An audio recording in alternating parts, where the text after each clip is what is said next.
Hello दोस्तों, नमस्कार। Mother's Glory Study Point channel पर आपका स्वागत है। तो दोस्तों, जो राजस्थान हिंदी ग्रंथ अकादमी की जो हम सीरीज चला रहे हैं उसको आगे बढ़ाते हुए, और जो आज का हमारा टॉपिक है दोस्तों वो है राजस्थान के प्रमुख राजपूत वंश। दोस्तों, इस सीरीज़ को आप फॉलो करते रहिएगा, क्योंकि इस सीरीज़ जो है बहुत ही ऑथेंटिक किताब से ली गई है। बहुत ही ऑथेंटिक किताब से क्वेश्चन आंसर्स बनाए गए हैं, जो कि आपके हर एग्ज़ाम के लिए, रीट हो, चाहे पटवार हो, चाहे पुलिस कांस्टेबल हो, चाहे आरएस हो, हर एग्ज़ाम के लिए बहुत ही ज़रूरी है। तो दोस्तों, शुरू करते हैं। आज का जो टॉपिक है, जो मतलब राजपूत वंश में जो पहला टॉपिक है वो है गुहिल वंश। आज हम गुहिल वंश के जितने भी राजाओं के क्वेश्चंस बनते हैं, संस्कृति, परंपरा, विरासत से संबंधित उन क्वेश्चनों के बारे में चर्चा करेंगे। तो शुरू करते हैं दोस्तों आज का। और जो पहला क्वेश्चन है वो है, राजपूतों की उत्पत्ति से के संबंध में कौन सा कथन गलत है। एक तरफ मत दे रखे हैं, दूसरी तरफ विद्वान दे रखे हैं। जो पहला ऑप्शन है अ, वह है वैदिक आर्यों की संतान। आगे लिखा है डॉक्टर गौरीशंकर हीराचंद ओझा। फिर है ब, अग्निकुंड से उत्पन्न चंद्रबरदाई। स है ब्राह्मणों से उत्पत्ति सीवी वैद्य। और विदेशों की संतान जेम्स टॉड। तो दोस्तों, इसका जो आंसर रहने वाला है दोस्तों वो है ऑप्शन नंबर स। ब्राह्मणों की उत्पत्ति से संबंधित जो सिद्धांत है सीवी वैद्य ने नहीं दिया था। ये जो दिया था दोस्तों, ये दिया था D.R. भंडारकर और डॉक्टर गोपीनाथ शर्मा ने। तो जो वैदिक आर्यों की संतान बताया है दोस्तों, वो गौरीशंकर हीराचंद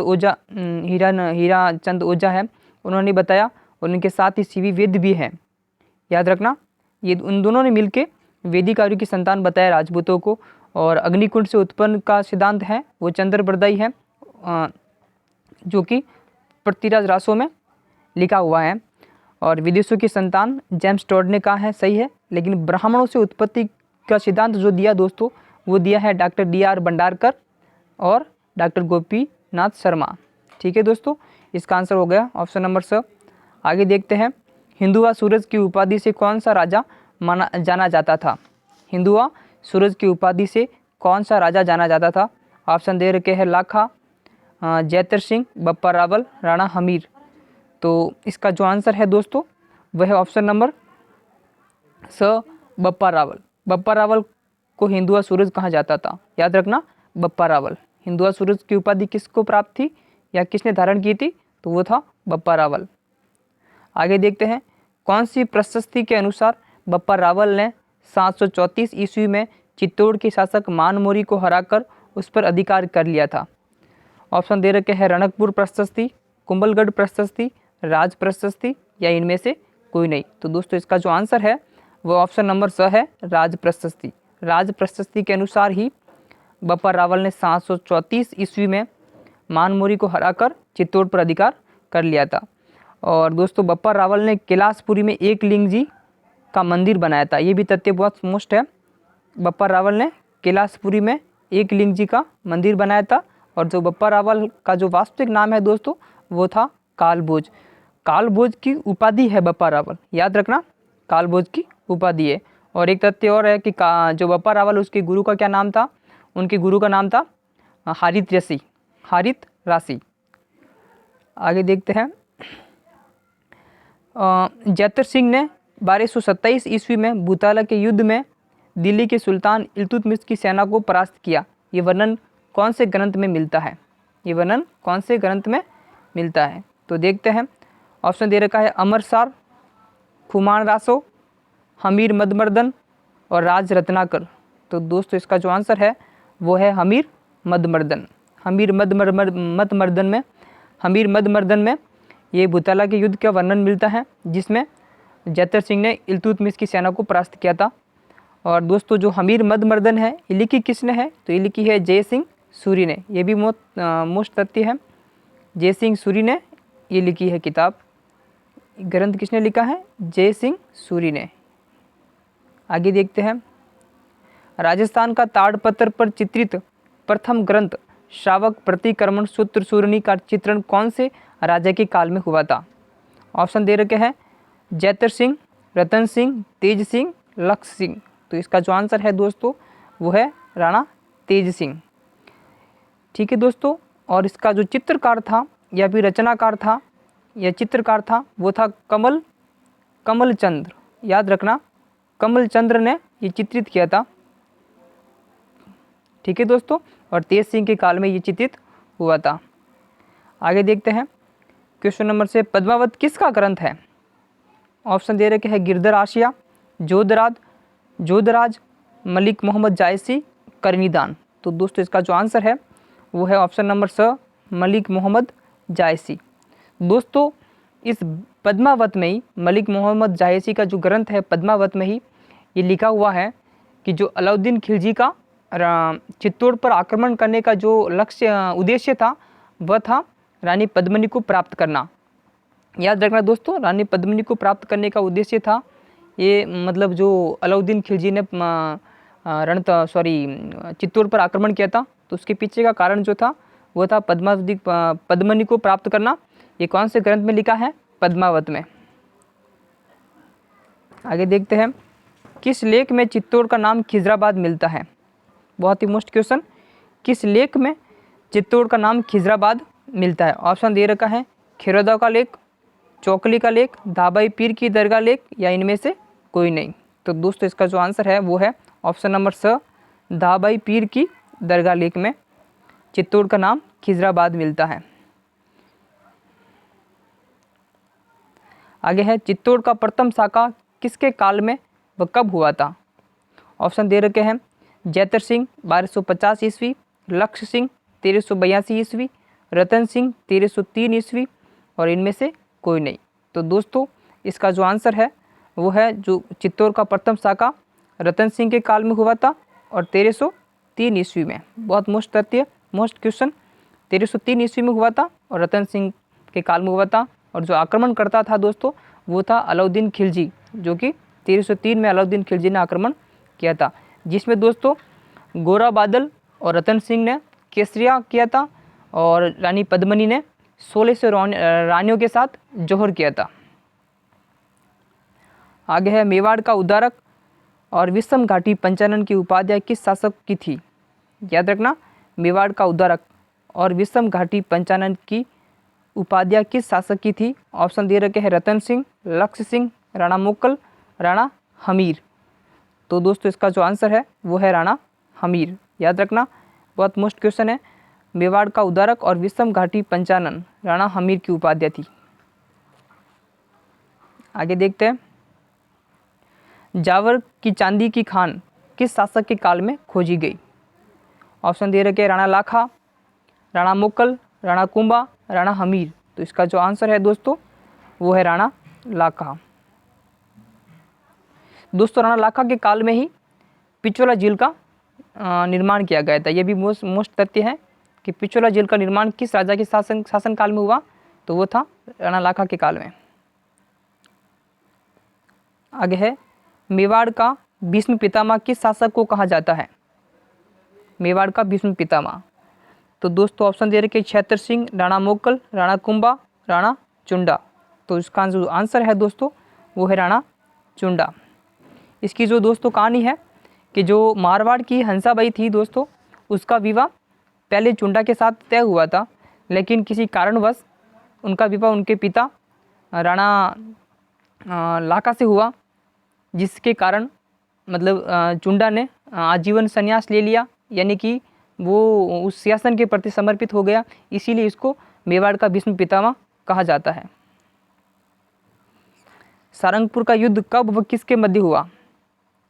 सारंगपुर का युद्ध कब व किसके मध्य हुआ? ऑप्शन दे रखे राणा मोक्कल, मोहम्मद खिलजी 1423 ईस्वी, राणा लाखा, मोहम्मद खिलजी 1452 ईस्वी, राणा कुंभा, मोहम्मद खिलजी 1436 ईस्वी, या फिर इनमें से कोई नहीं। तो दोस्तों इसका जो आंसर है वो है ऑप्शन नंबर स, राणा कुंभा और महमूद खिलजी 1437 ईस्वी। दोस्तों इस युद्ध में राणा कुंभा की विजय होती है और इसी के उपलक्ष्य में या इसी विजय के उपलक्ष्य में जो राणा कुंभा होता है वो कीर्ति स्तंभ यानी कि विजय स्तंभ का निर्माण करवाते हैं चित्तौड़ में। आगे है, अबुल फजल ने किस दुर्ग के बारे में कहा है कि ये इतनी ऊंचाई पर स्थित है कि ऊपर देखने पर पगड़ी भी सिर से नीचे गिर जाती है? ऑप्शन दे रखे चित्तौड़गढ़ दुर्ग, कुंभलगढ़ दुर्ग, रणथंभौर दुर्ग, और ऑप्शन द है मेहरानगढ़ दुर्ग। तो दोस्तों इसका जो आंसर है वो है कुंभलगढ़ दुर्ग। ऑप्शन नंबर ब। आगे है कीर्ति स्तंभ प्रशस्ति के रचनाकार कौन है? ऑप्शन दे रखे हैं अत्रि, महेश, जैता, और द ऑप्शन दे रखा है अ व दोनों। तो दोस्तों जो कीर्ति स्तंभ प्रशस्ति के जो रचनाकार हैं वो अत्रि और महेश दोनों हैं। तो इसका मतलब जो आंसर हुआ अपना वो हुआ सर द नंबर ऑप्शन अ व ब दोनों। आगे देखते हैं हाल गुरु, छाप गुरु, हिंदू सुल्तान किसकी उपाधियां हैं? हाल गुरु, छाप गुरु, हिंदू सुल्तान। ऑप्शन दे रखे हैं राणा हमीर, ब दे रखा है राणा बप्पा रावल, राणा सांगा, राणा कुंभा। तो दोस्तों इसका जो आंसर है वो है option number the Rana Kumbha. Rana Kumbha को हाल गुरु, छाप गुरु, हिंदू सुल्तान, अभिनव भट्टाचार्य आदि उपाधियों से नवाजा गया था। आगे है हिंदू पद के नाम से कौन सा शासक प्रसिद्ध था? हिंदू पद के नाम से ऑप्शन दे रखे हैं राणा कुंभा, राणा हमीर, राणा सांगा, राणा मुखल। तो दोस्तों इसका जो आंसर है हिंदू पद के नाम से जो शासक था प्रसिद्ध वो है राणा सांगा, ऑप्शन नंबर स। आगे है खानवा का युद्ध कब हुआ था? ऑप्शन दे रखे हैं 17 मार्च 1527, 30 जनवरी 1528, 15 फरवरी 1517 और द ऑप्शन है 12 फरवरी 1526। तो दोस्तों इसका जो आंसर है वो है 17 मार्च 1527। याद रखना ये डेट पूरी पूछी जाती है प्रश्न मतलब कि उस पेपर में डेट सहित 17 मार्च 1527। और दोस्तों जो खानवा का युद्ध हुआ था वो हुआ था राणा सांगा और बाबर के मध्य, जिसमें राणा सांगा की हार हुई और बाबर की विजय हुई। और विजय के पीछे का जो कारण था दोस्तों वो था तुगलुमा युद्ध पद्धति जो बाबर ने अपनाई थी। आगे है राणा सांगा की छतरी का बनी हुई है? ऑप्शन दे रखे हैं बसवा, कालपी, मांडलगढ़, चित्तौड़गढ़। तो दोस्तों इसका जो आंसर है वो है मांडलगढ़। और मांडलगढ़ कहाँ पड़ता है? मांडलगढ़ पड़ता है भीलवाड़ा में। और अगर क्वेश्चन ऐसा पूछा जाए दोस्तों कि राणा सांगा की मृत्यु कहाँ हुई थी, तो राणा सांगा की जो मृत्यु हुई थी दोस्तों वो हुई थी बसवा दोसा में। कहाँ हुई थी? बसवा दोसा में। लेकिन छतरी कहाँ बनी हुई है? मांडलगढ़ भीलवाड़ा में। आगे है चित्तौड़ का दूसरा शाखा कब हुआ था? ऑप्शन दे रखे हैं 1530 ईस्वी, 1523 ईस्वी, 1536 ईस्वी, 1540 ईस्वी। तो दोस्तों इसका जो आंसर है वो है 1500, ऑप्शन नंबर स 1536 ईस्वी, 1536 ईस्वी। इस समय दोस्तों गुजरात का जो बहादुर शाह था उसने चित्तौड़ पर आक्रमण किया था।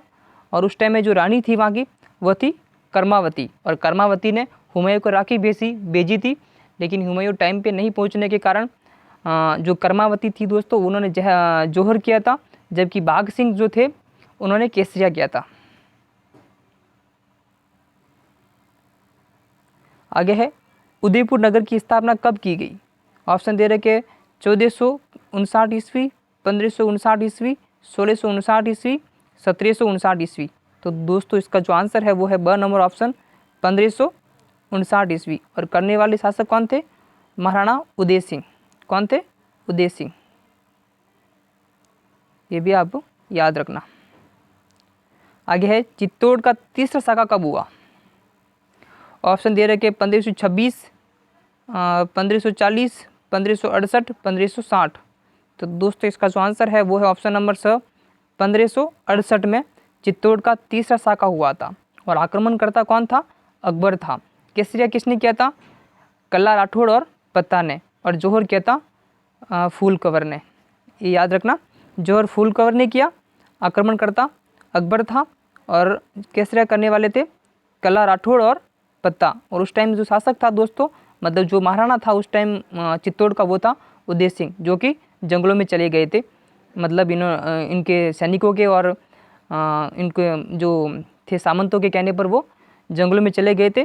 तो पीछे से कल्ला राठौड़, पत्ता और जयमल ने मतलब युद्ध किया, लेकिन हार हुई और अकबर ने बहुत लोगों को कत्लेआम करवाया था, जो कि अकबर की सबसे बड़ी गलती थी या फिर अकबर का सबसे बड़ा कुकृत्य था। आगे है चार हाथ वाले देवता के नाम से कौन प्रसिद्ध हैं? चार हाथ वाले देवता के नाम से कौन प्रसिद्ध हैं? ऑप्शन दे रखे कल्ला जी, फत्ताजी, केसरिया जी, तल्लीनाथ जी। तो दोस्तों इसका जो आंसर है वो है कल्ला जी। दोस्तों जब अकबर ने चित्तौड़ पर आक्रमण किया था तो कल्ला जी ने फत्ता जी को अपने कंधों पर बिठाकर 4 हाथों से मतलब दुश्मनों के चक्के छुड़ाए थे, लड़ाई की थी, इसीलिए उनको 4 हाथ वाले देवता के नाम से जाना जाता है। आगे है, कौन से राजपूत सरदार खानवा के युद्ध में बाबर के विरुद्ध राणा सांगा के पक्ष में लड़े थे? ऑप्शन दे रखे राजा भारमल, वीरमदेव मेड़तिया, राव बीका, राव लूणकरण। तो दोस्तों इसका जो आंसर है, पहले तो देख लेते हैं कि राजा भारमल भी थे और राजा वीरमदेव मेड़तिया भी थे, लेकिन राव बीका और लूणकरण ये दोनों नहीं थे। तो देखते 1 व 2 किस में ऑप्शन में दे रखा है, अ में 1 2 दे रखा है। तो इसका मतलब जो हमारा आंसर हो गया दोस्तों वो हो गया अ नंबर ऑप्शन कि राजा भारमल और वीरमदेव मेड़तिया। तो पहले ही हमारा ऑप्शन आंसर मिल गया। आगे देखते हैं, निम्नलिखित में से कौन सा ग्रंथ कुंभा द्वारा रचित नहीं है? ऑप्शन दे रखे संगीत राज, संगीत मीमांसा, संगीत स्वप्न और सूड प्रबंध। तो इसका जो आंसर है दोस्तों वो है संगीत स्वप्न। संगीत स्वप्न कुंभा द्वारा रचित ग्रंथ नहीं है, बाकी संगीत राज भी है, संगीत मीमांसा भी है और सूड प्रबंध भी है। आगे है आज का लास्ट क्वेश्चन, राणा कुंभा को निम्न वाद्य यंत्रों में से किस में दक्षता हासिल थी? ऑप्शन दे रखे सितार, गिटार, वीणा, सारंगी। दोस्तों इसका जो आंसर है वो है वीणा। वीणा बजाने में बहुत ही माहिर थे राणा कुंभा। ठीक है दोस्तों, आशा करता हूँ सारे क्वेश्चन आपको अच्छे से समझ में आए होंगे, और अगर समझ में आए होंगे दोस्तों और मेरा वीडियो अच्छा लगा है तो इसको लाइक, सब्सक्राइब एंड शेयर ज़रूर करना। थैंक यू दोस्तों, आपका दिन शुभ हो।